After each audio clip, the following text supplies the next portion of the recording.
La France est prise pour cible avec notamment la diffusion en masse de faux reportages. L'identité de nos médias est usurpée pour détourner nos sujets et diffuser la propagande pro-Kremlin.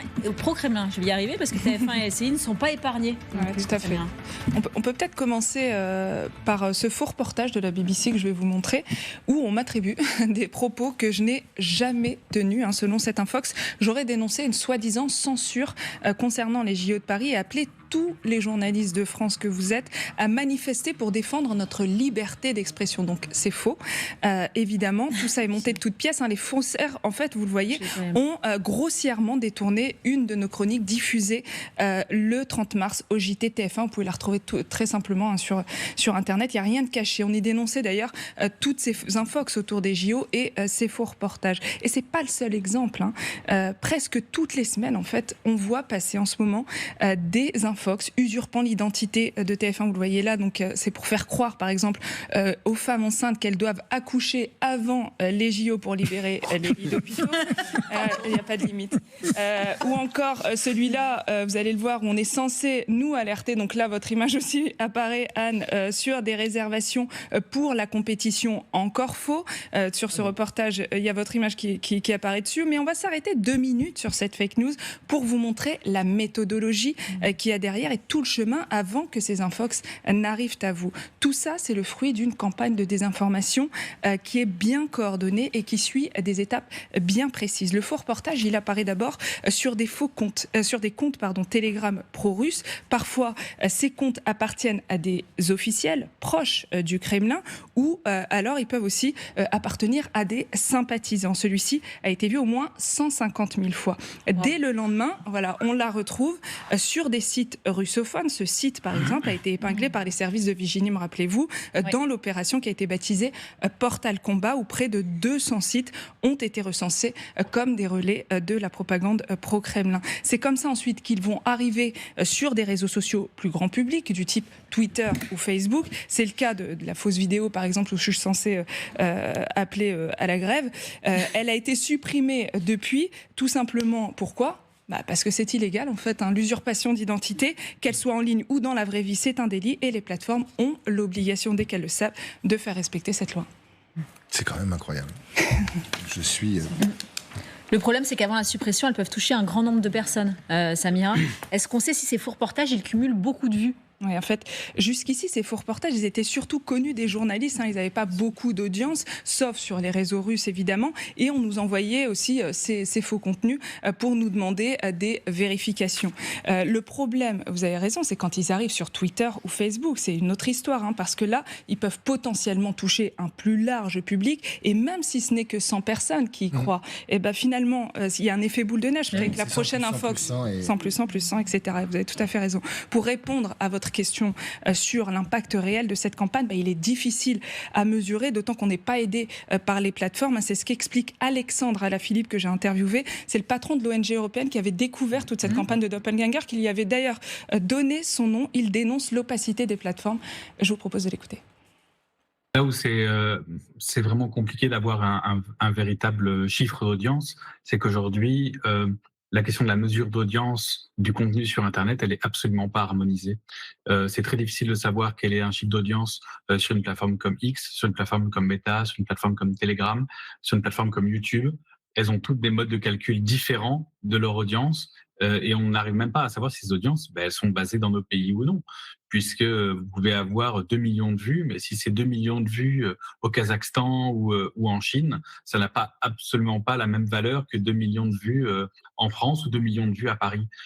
Alors, je suppose qu'on ne doit pas être les seuls médias à être visés, détournés, attaqués ? Non, évidemment, non. Je vous parlais tout à l'heure de la BBC. On peut aussi citer RFI, on peut citer France 24, on peut citer Euronews. L'identité de tous les médias dont je vous parle a été détournée pour utiliser à la fois leur crédibilité auprès du public et aussi diffuser les fausses informations en ce moment.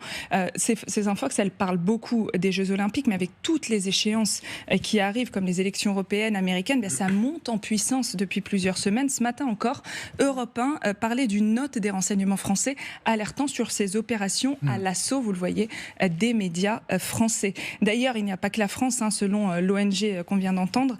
Concernant les faux reportages, ce sont plus de 15 médias européens qui ont été clonés sur la vidéo. Et si on se replace depuis le début de la guerre en Ukraine et les faux articles, donc là on parle de l'écrit, eh bien il y a eu plus de 35 médias qui ont été détournés depuis le début de la guerre en Ukraine. Quel est l'objectif principal derrière tout ça, Samira ? Semer la confusion entre le vrai et le faux, voilà, les vrais utiliser à la fois notre identité, effectivement, l'identité qu'on connaît, qui fait référence dans l'imaginaire collectif, et puis semer la confusion. Qu'est-ce qui est vrai, qu'est-ce qui est faux ? Il faut se mettre à la place du public quand même, qui n'est pas armé et qui voit passer tout ça. Il se demande comment on distingue les vrais et les faux contenus. C'est pour ça d'ailleurs aussi que le travail qu'on fait aujourd'hui, il est important, même si on le disait tout à l'heure. Ça mène toujours des réflexions, on s'interroge dans nos rédactions, est-ce qu'il faut le traiter aussi ? Parce que ça nourrit peut-être quelque part aussi, ça donne peut-être aussi encore une audience à ces faux contenus, et en même temps, il faut les traiter, il faut rappeler que faire si on ne le faux. fait pas ? C'est toujours pareil. Exactement. Donc tout ça, pour aider notre public, on mène ces réflexions dans nos rédactions. Des mesures sont prises aussi, il faut le rappeler quand même, sur le plan juridique et pénal, on ne laisse pas passer. On réfléchit aussi à des solutions technologiques pour mettre en avant les vrais contenus, les contenus qui sont fiables et qui sont vérifiés. Bon, on parle d'argent parce qu'il y a toujours de l'argent derrière. C'est le nerf de la guerre. C'est le nerf de la guerre.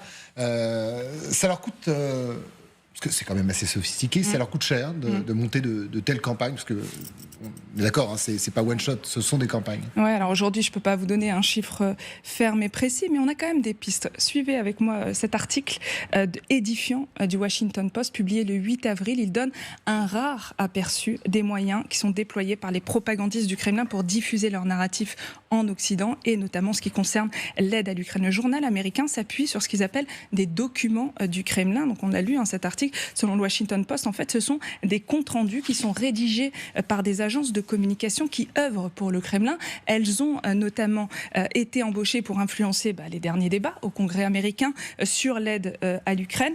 En tout, il y aurait une centaine de comptes rendus comme celui que vous voyez. Donc regardez, c'est quand même intéressant. Il y a plein de documents comme ça en lien dans l'article du Washington Post. Et on voit en fait qu'ils mesurent tout. Ils mesurent en fait l'impact de leur campagne et des messages anti-Ukraine dans l'opinion et dans la société américaine. C'est super intéressant. On voit que c'est chaque semaine, on voit que c'est rédigé en russe, et on voit aussi qu'ils mesurent tous les faux contenus, le nombre de commentaires, les publicités, grâce à d'après ce que dit donc le Washington Post, à des dizaines d'employés, à des traducteurs, à des fermes de trolls qui sont utilisées. Donc c'est tout un écosystème derrière tout ça.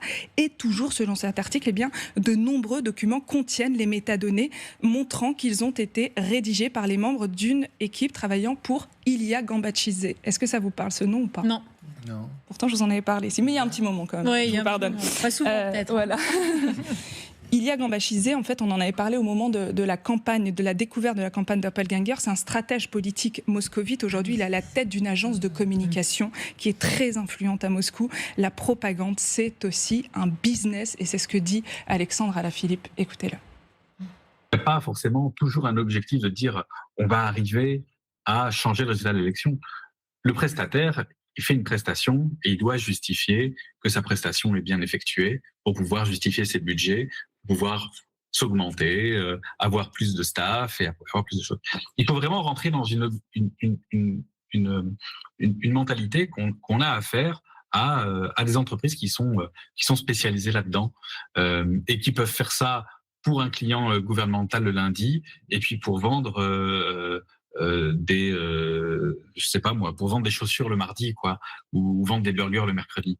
Il y a vraiment, ce sont les mêmes techniques de marketing, ce sont les mêmes techniques de reporting qui sont mises en place, sauf que là, elles sont faites dans un but qui est très clairement de perturber le jeu démocratique. Voilà, donc concernant les chiffres, pour répondre à votre question, le patron de cette ONG expliquait aussi que l'opacité des plateformes, là aussi, ne nous aide pas, d'autant que certaines refusent aujourd'hui de donner les chiffres au niveau des revenus publicitaires, notamment. Aussi. Voilà, exactement. Septembre 2000. Business, on est d'accord. Business is business. En septembre 2022, ces revenus tournaient autour de $100 000.